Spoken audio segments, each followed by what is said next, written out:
अपन अपन भाव रख कि हमरे ले भाव हमारे लोग मीठी मीठी ताली से बोल गुरु हम गुजार से एक बार बोले जनकपुर धाम की राजा राम की भैया नाम की आजा गाना अखिल यहाँ कभी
जिनका से छोट है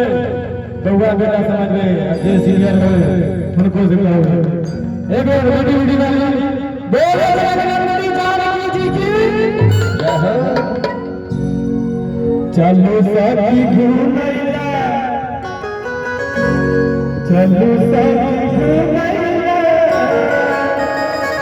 जनकपुर के नगरी चलो सखी घूमैला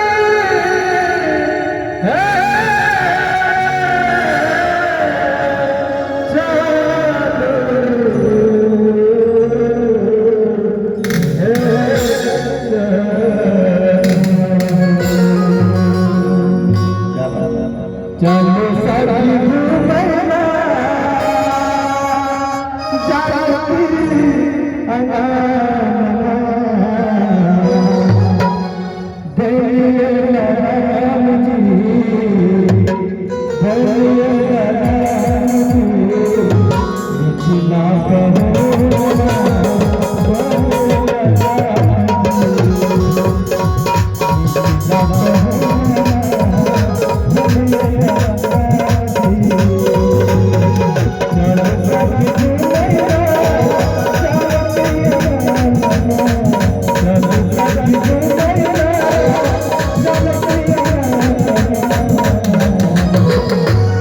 चलो सभी घूमे